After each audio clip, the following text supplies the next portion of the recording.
The story of the Pied Piper of Hamelin.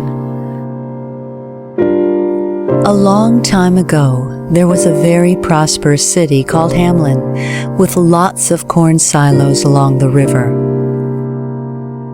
There was just one problem. Hamelin had a plague of rats. There were rats all over the city, in the bakeries, in the shops, in the streets, and in the people's homes. The mayor was being pressured to solve the problem, and so he said, "Good citizens of Hamelin, you may rest assured that what needs to be done is being done." But in truth, he had no clue about what to do. The days passed, and the problem got worse and worse. People started to become angry, and they marched through the streets in protest, shouting, "No more rats! No more rats!" Something had to be done quickly. The mayor gathered all his counselors and tried to come up with a plan.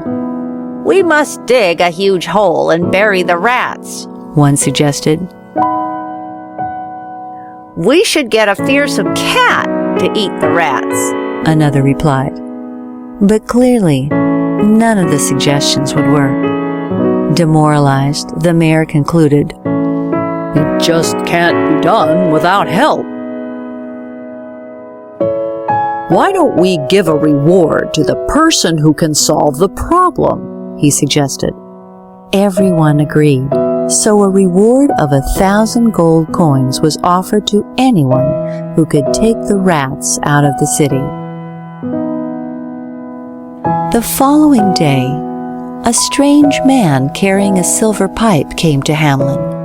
He found the mayor and said to him, "For 1,000 gold coins, I will save your city from this plague." "And how do you intend to do that?" the mayor asked.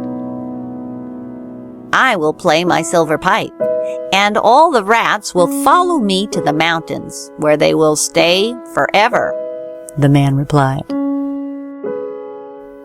Everyone laughed at the Pied Piper, but the mayor, in desperation, said, "Well, please try. We will give you the reward if you succeed." And so the Pied Piper left the room, promising to come back the very next day. In the morning, the Pied Piper reached the city square.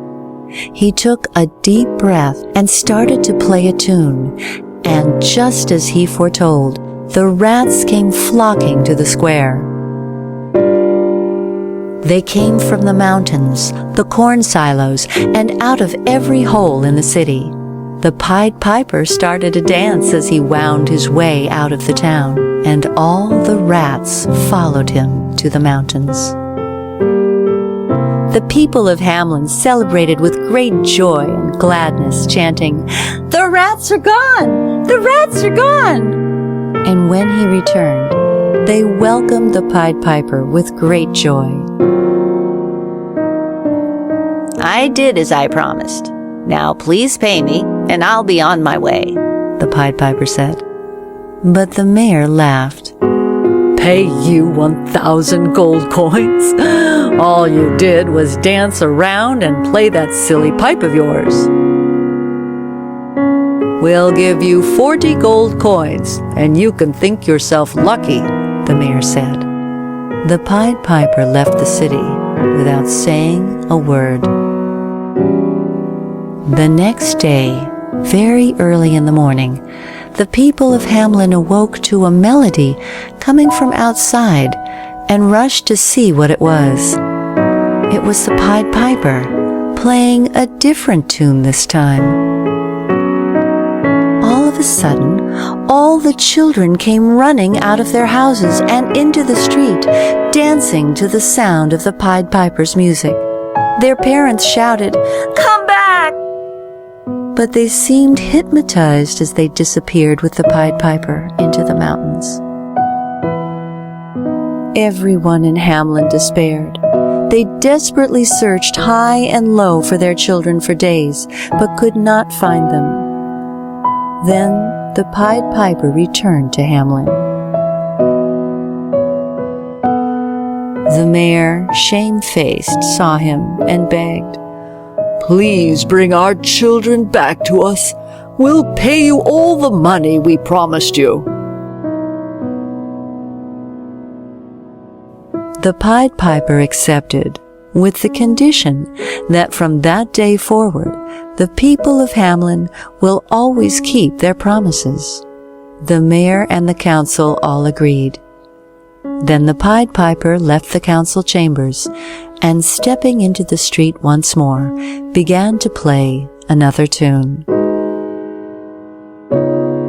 And all the children came running back and into the waiting arms of their parents. Hamelin was happy and prosperous once more, and the townspeople have kept their promises ever since. The end.